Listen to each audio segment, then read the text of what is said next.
பொத்தி வச்ச மல்லிகை மொட்டு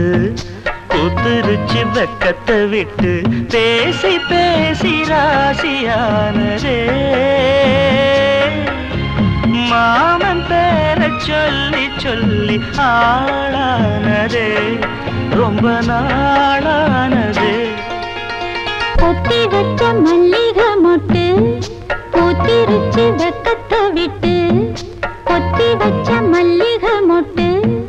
பூத்திருச்சு